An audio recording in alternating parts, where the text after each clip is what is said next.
Olá pessoal, tudo bem com vocês? Eu espero que sim. Fernanda aqui. Nós estamos fazendo a leitura deste livro aqui, Como se tornar um líder servidor, os princípios do monge executivo. Estamos finalizando hoje, se Deus quiser, o capítulo 1. Eu espero que isso aqui tenha abençoado você, tá? Mas como eu falei no vídeo passado, deixa aí algum comentário se tá bom, se tá ruim, como é que tá a situação. É melhor parar? Não tá legal, tá bom? Ou tá bom, tá legal, tá ajudando. Coloca aqui perguntas, dúvidas, né? Para que aí eu possa entender como dar continuidade e o que eu posso fazer para te abençoar aí na sua liderança, tá bom? O nosso propósito em ler esse livro junto aqui é para que eu estude e melhore na minha comunicação, aproveitando você que talvez assista e também melhore para você aí na sua liderança, nesse conhecimento, tá bom?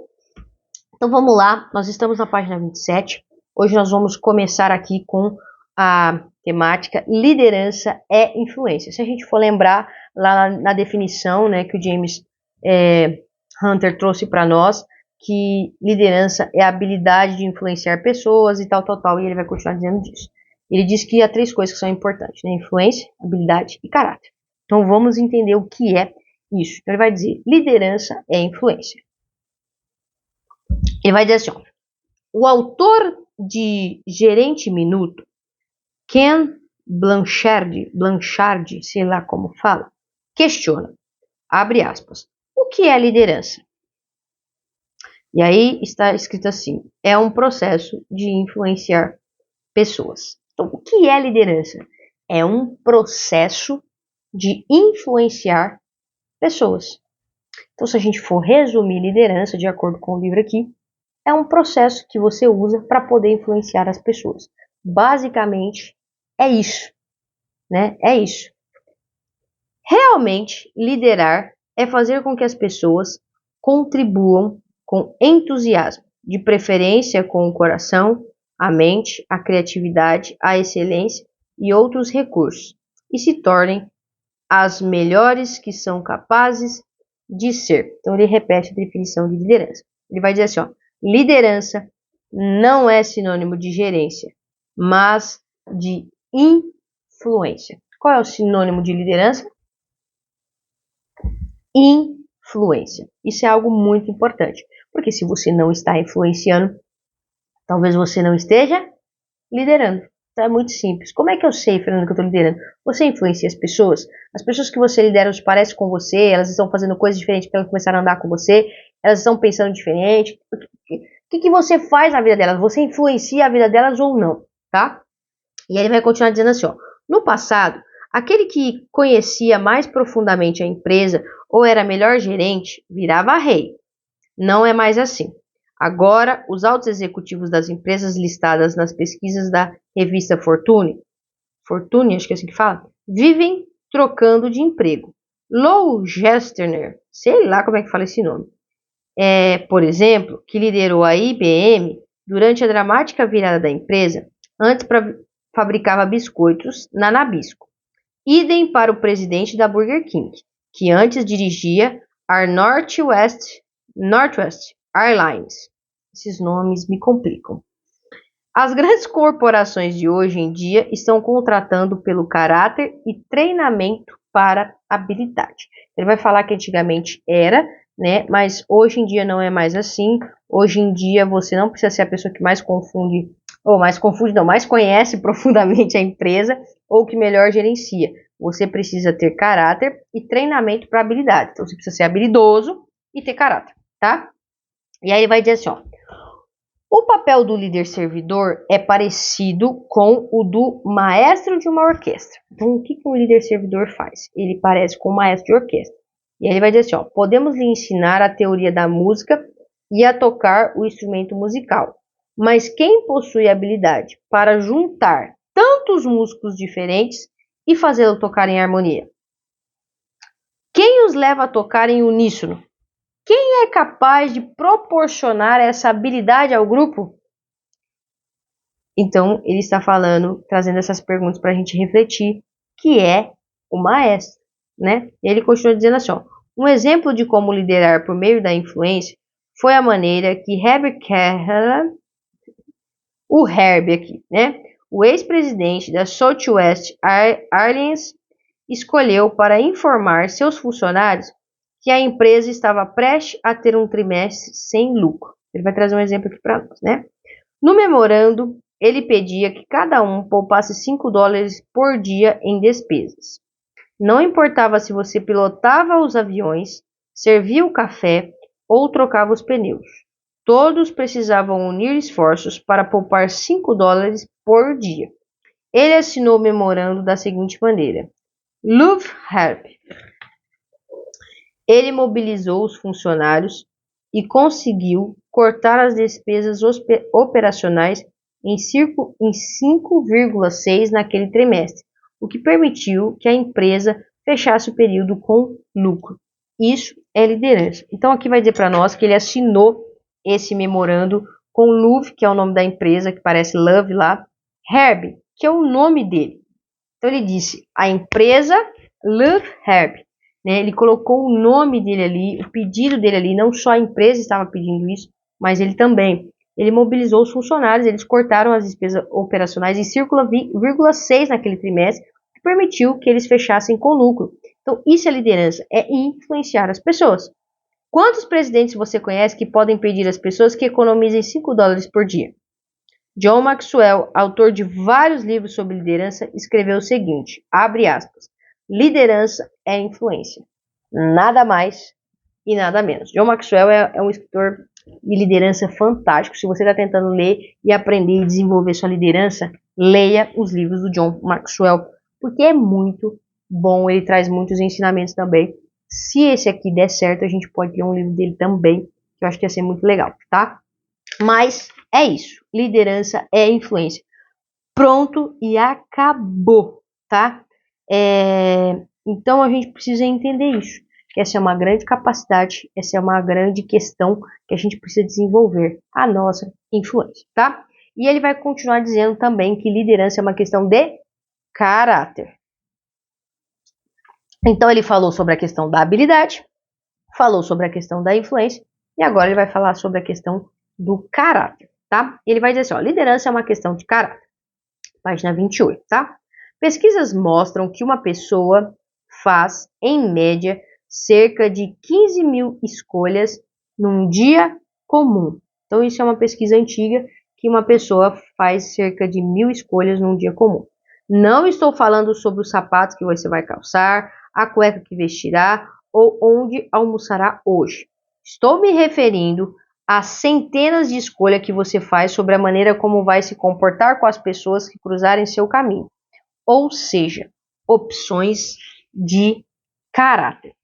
Por exemplo, serei paciente ou impaciente, gentil ou indelicado, pretensioso ou orgulhoso, arrogante ou humilde, respeitoso ou desrespeitoso, altruísta ou egoísta, indulgente ou implacável, honesto ou desonesto, empenhado ou apenas envolvido. São muitos os estímulos disparados diariamente em direção a cada um de nós, não é mesmo?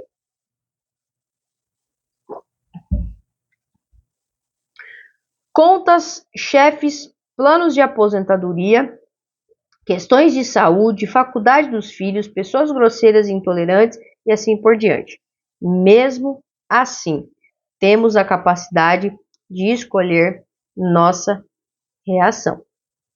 Então, está dizendo aqui para nós quais seriam essas escolhas. Ser gentil ou indelicado, isso, aquilo, isso, aquilo. Ele vai dizer que independente de ser muitas, a gente sempre tem a capacidade de escolher, tá? Há um pequeno mundo de opções entre o estímulo que nos atinge e a reação que decidimos ter. Então a gente precisa pensar sobre isso. Como você tem reagido? Você pode dar 1000 desculpas. Ah, meu temperamento, minha personalidade, meu jeito, blá, blá, blá. Você tem uma escolha. E isso é uma questão de caráter, tá? E é esse universo que devemos aprender se quisermos ser líderes mais eficientes e seres humanos melhores. Então, vou repetir. Há um pequeno mundo de opções entre os estímulos que atinge e a reação que decidimos ter. É esse universo que devemos aprender se queremos ser líderes mais eficazes, e seres humanos melhores. Esse mundo de opções é ele que nós temos que aprender, é ele que nós devemos ali desenvolver para que a gente possa ser um líder, tá? Um bom exemplo é o soldado que vai para o Vietnã, perde um braço e as pernas, volta para casa, se torna um viciado em heroína. Um colega de pelotão que passou pelas mesmas experiências, no entanto, se torna senador dos Estados Unidos. Para um mesmo estímulo, uma reação diferente. Então as situações não são desculpa, porque tem gente na mesma situação que a gente reagindo de forma correta, tá? A vida não é tanto o que acontece, mas a maneira como reagimos ao que nos acontece. E, gente, isso aqui é poderoso demais, porque tem gente usando muita desculpa. Não é o que acontece, é como você reage que determina tudo, tá? E ele continua dizendo assim, ó. Entre o estímulo e a reação existe o caráter. Entre o estímulo e a reação existe o caráter, considerando que este reflita nosso empenho em fazer o que é certo, ignorando impulsos ou caprichos, independente dos custos pessoais. Então, caráter é aquilo que está ali, que vai fazer você decidir, fazer o certo, porque é certo, independente de qualquer coisa, independente de impulso, capricho ou de quanto isso vai custar, tá? E ele continua dizendo assim, ó, não podemos esquecer que liderança é caráter em ação. Liderança é caráter em ação. Assim como desenvolvimento de liderança é desenvolvimento de caráter. Falei errado. Não podemos esquecer que liderança é caráter em ação. Assim como desenvolvimento de liderança e desenvolvimento de caráter são a mesma coisa. Então não importa se você está desenvolvendo a sua liderança ou caráter, porque caráter é liderança em ação, ou melhor, liderança em ação é caráter. Ou melhor, liderança é o caráter em ação. Então, o nosso caráter agindo é liderança. É isso. É isso. É isso, gente. É isso. Se você quer aprender sobre liderança, você vai ter que aprender sobre caráter. A gente dá um curso que chama Habitudes. Ele foi desenvolvido pelo Tim Elmore, que é uma das pessoas que foram mentoreadas pelo John Maxwell, citado aqui. E ele traz no primeiro capítulo, né? O primeiro módulo é a arte da autoliderança. No primeiro capítulo ele traz uma lição que vai falar exatamente sobre o que é caráter.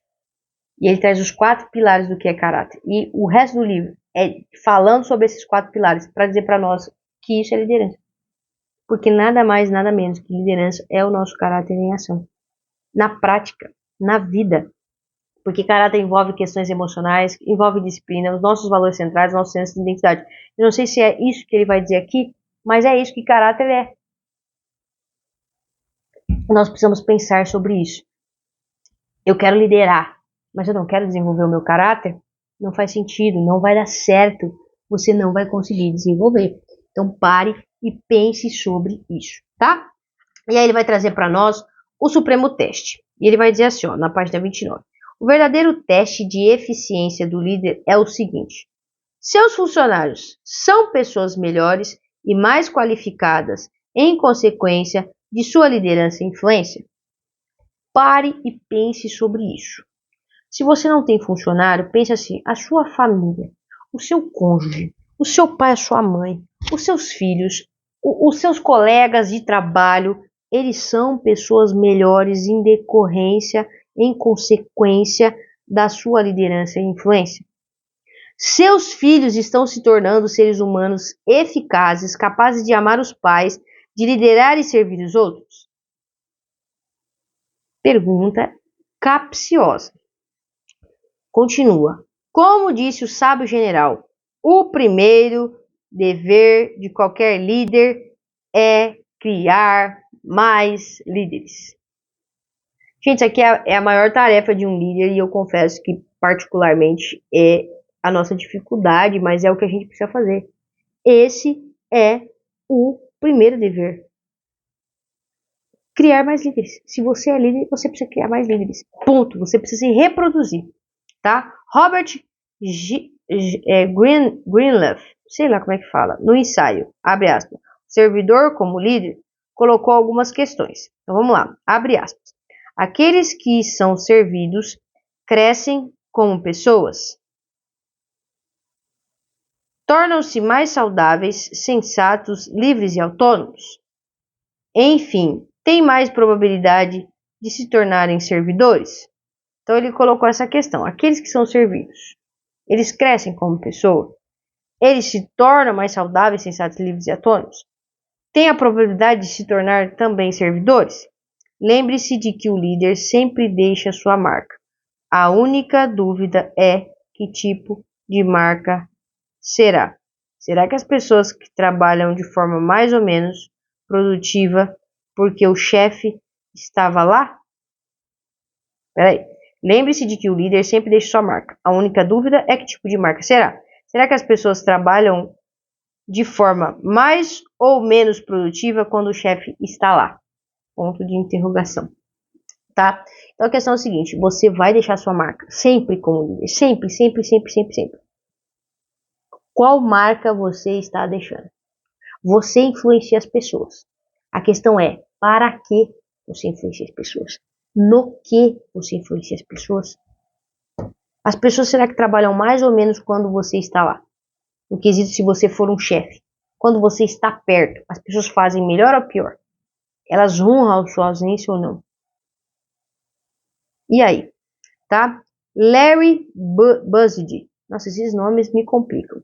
Antigo presidente da Allied Signal e coautor de Execução, a disciplina para atingir resultados, diz o seguinte, abre aspas, você não vai se lembrar quando se aposentar do que fez no primeiro trimestre de 1994, mas certamente lembrará das pessoas que o ajudou a ter uma carreira melhor por causa de seu interesse e de sua dedicação ao desenvolvimento delas.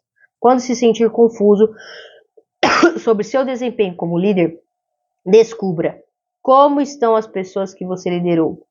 Assim, saberá a resposta. Então, as pessoas não vão se lembrar de fato do que elas fizeram e tal, mas vão se lembrar de todas as pessoas que dedicaram a ajudá-las a se desenvolver. E aí a pergunta que fica é, quando você não souber muito bem sobre a sua liderança, seu desempenho, vai atrás de saber e descobrir como estão as pessoas que você liderou. Elas são pessoas boas, elas melhoraram, elas estão melhor, aí você vai saber a resposta, tá? E aí ele vai terminar o primeiro capítulo com o seguinte título: a liderança servidora é para os fracos? Ponto de interrogação, a pergunta, né? A liderança servidora é para os fracos? E aí ele vai dizer assim, ó, há muitos céticos sobre a eficácia da liderança servidora. As acusações variam do estilo vago ao tom piegas e passivo.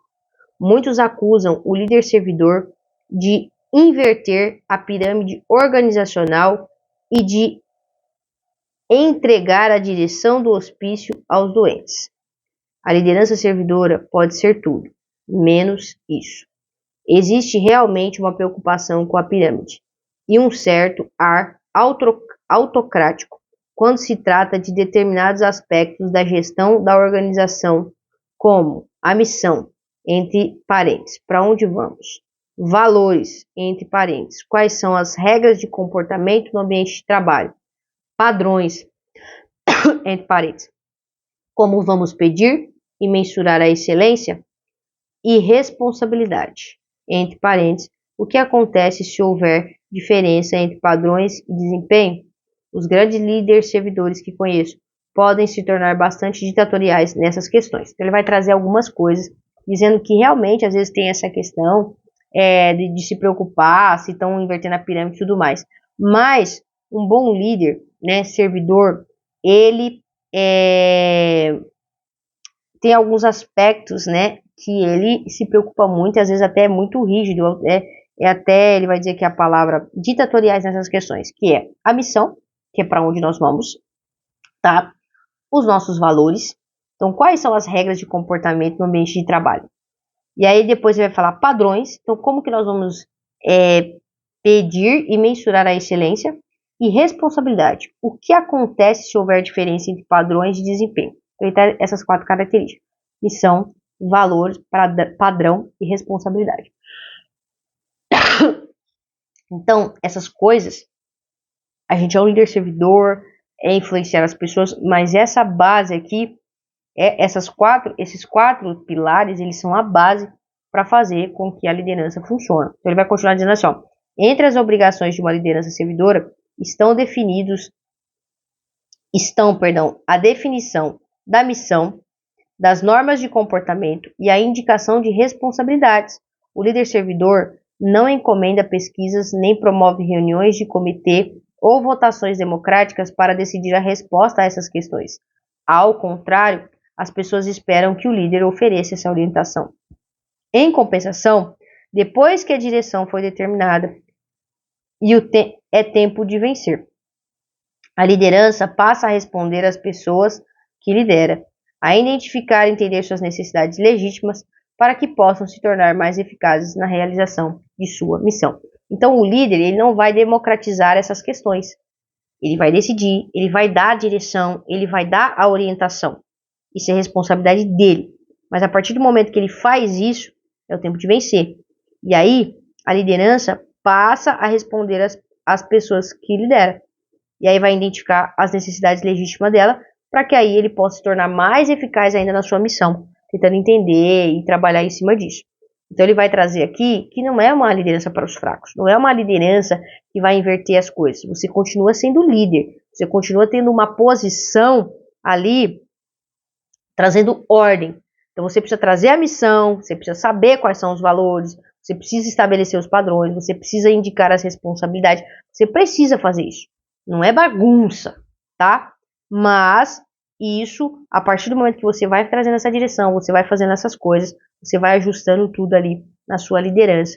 E no fundo você consegue aplicar toda essa liderança servidora. Lembrando que o seu papel é servir as pessoas no desenvolvimento delas. Então você vai descobrir quais são as necessidades delas, para que aí elas consigam realizar essa missão de forma mais eficaz e você vai servindo elas nisso. Então, no fim das contas, é um ciclo, né? Não é simplesmente mandar, faz aí, beleza. Não, tem todas umas questões. Você dá a direção sim, você dá ordem, você realmente coloca as pessoas para fazer as coisas. Mas você se preocupa com elas, você ajuda elas no desenvolvimento delas, e aí você vai, e isso cada vez mais vai fazendo com que elas vão fazendo a missão, o objetivo que você deu, de forma mais eficaz, e isso vai melhorando para todo mundo, certo? Essa foi a leitura do nosso primeiro capítulo. Espero que você tenha chegado até aqui. Se você gostou, comenta aqui, fala o que você achou legal, o que você achou chato, o que você não gostou, o que você entendeu, o que você não entendeu, o que ficou confuso, o que ficou legal, beleza? Isso vai me ajudar a ter uma direção até para o nosso próximo capítulo, que é um capítulo que vai dizer sobre poder e autoridade. Vai trazer esses dois paralelos aí para nós. Questão de poder e questão de autoridade. Isso é algo muito importante para a gente pensar sobre liderança, tá bom? Espero você nesse próximo capítulo, tá? E eu espero que tenha dado aí para entender e aprender um pouco mais sobre liderança. Coloca a liderança em prática, vai lá rever se as pessoas estão ficando melhores por conviver com você. Pense sobre isso, analise isso, observe isso, tá bom? Deus te abençoe e até a próxima.